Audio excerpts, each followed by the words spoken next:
বন্ধুরা তোমরা কেমন আছো? আজকে মিনি কিচেনে রান্না করব না, আজকে করব বাড়ির মাটির উনুনে। কেননা বৃষ্টি হচ্ছে 2-3 দিন ধরে, তার জন্য আর মিনি কিচেনে রান্না করতে পারছি না। মাটির উনুনে রান্না করব। মাংস ঠিক না, মাংসর গিলে মেটে পা এগুলো আমার মাংসর থেকেও খেতে বেশি ভালো লাগে। তার জন্য প্রথমে উনুনটা বসিয়ে কড়াই তেলটা গরম করে তার মধ্যে দিয়ে দিয়েছি আলু। এবার আলুগুলো কিছুক্ষণ ভালো করে ভেজে নেব। আর আলুগুলো ভাজা হওয়ার জন্য দিয়ে দিলাম পরিমাণ মতন লবণ, আর সঙ্গে দিয়েছি পরিমাণ মতন হলুদ গুঁড়ো। লবণ আর হলুদ গুঁড়ো দেওয়া হয়ে যাওয়ার পর খুন্তি দিয়ে আবারও ভালো করে আলুগুলো কিছুক্ষণ নাড়াচাড়া করে দিলাম। ভাজার সময় কিছুটা পরিমাণে লঙ্কার গুঁড়োও দিয়েছিলাম, আলুটা লাল লাল করে ভেজে নেব তার জন্য।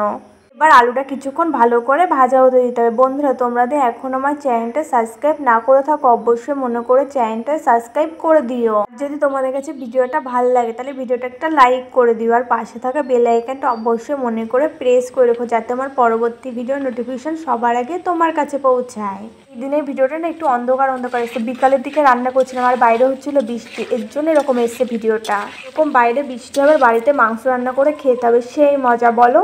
তোমাদের সাথে গল্প করতে করতে কিন্তু এদিকে আমার আলুগুলো লাল লাল করে ভেজে নেওয়া হয়ে গেছে। আলুগুলো সুন্দর করে এক এক করে বাটিতে তুলে নিলাম।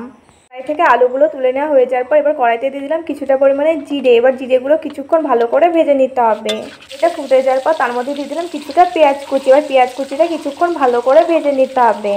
পেঁয়াজগুলো হালকা ভেজে নিয়ে এবার কড়াইয়ের তেলের ভেতরে এক এক করে মশলাগুলো দিয়ে দিলাম। আদা বাটা, রসুন বাটা, জিরে বাটা, মানে মাংসে আমরা যেসব মশলাগুলো দিয়ে থাকি। দেখো সব মশলাগুলো দেওয়া হয়ে যাওয়ার পর এবার মশলাগুলো কিছুক্ষণ ভালো করে কষিয়ে নিতে হবে। দেখো মাংসের মশলা তুমি যত ভালো করে কষাবে ততই কিন্তু মাংস খেতে টেস্টি হবে। মিনি কিচেনের উনুনটা তোমার ছাদের পরে 3 দিন ধরে একভাবে বৃষ্টি হচ্ছে, ফাঁকাই দিচ্ছে না যে মিনি কিচেনে আমি রান্নাটা করবো। উনুনটা ঢেকে রেখেছি, উনুনটা শুকনো আছে, কিন্তু গিয়ে কীভাবে রান্না করবো বলো। এদিকে আমার মশলাটা ভালো করে কষিয়ে না হয়ে গেছে, মাংসগুলো আমি পিস পিস করে কেটে রেখেছি। মশলার ভেতরে সব এক এক করে দিয়ে দিলাম। মশলার ভেতরে মাংসগুলো দেওয়া হয়ে যাবে, এবার মশলার সাথে মাংসগুলো কিছুক্ষণ ভালো করে কষিয়ে নেব। মাংসের ভেতরে দিয়ে দিলাম পরিমাণ মতন হলুদ গুঁড়ো, আর দিয়েছি সঙ্গে পরিমাণ মতন লবণ। দেখো লবণ আর হলুদ দেওয়া হয়ে যাবে, মাংসটা আরও কিছুক্ষণ ভালো করে কষিয়ে নেবো। দেখো আমি বারবার বলি মাংস যত ভালো করে কষানো হবে ততই কিন্তু খেতে বেশি টেস্টি হবে। এটা আমার দিদা বলতো আমাকে। জানো তো এই মাংস না মাটির উনুনে রান্না করলে খেতে আরও বেশি ভালো লাগে।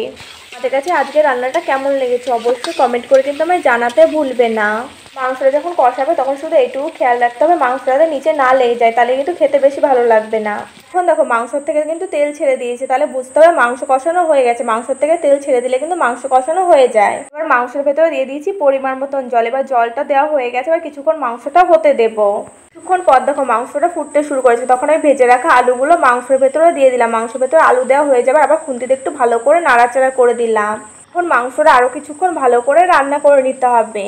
মাংসে এতটা ঝোল আমি রাখবো না, আরও শুকনো শুকনো করবো, তাই আরও কিছুটা ঝোল কমিয়ে নেব।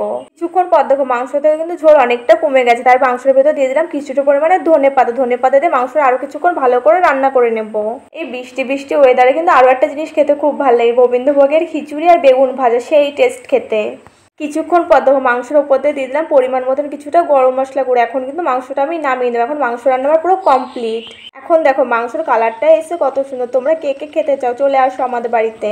তোমরা আর কি কি রান্নার ভিডিও দেখতে চাও সেটাও কমেন্ট করে জানাতে পারো, তাহলে আমি তোমাদের পছন্দ মতো রান্না ভিডিও করে দেখাতে পারি। মাংসটা কিন্তু খেতে হয়েছিল খুবই টেস্টি। তোমরা একটু পাশে থাকলে আমি মিনি কিচেনের ভিডিও আবার খুব তাড়াতাড়ি দেখাবো। মিনি কিচেনের ভিডিও বলতে মিনি কিচেনের রান্নার ভিডিও, আমার একটু ভুল হয়ে গেছে, তোমরা একটু ক্ষমা করে দিও।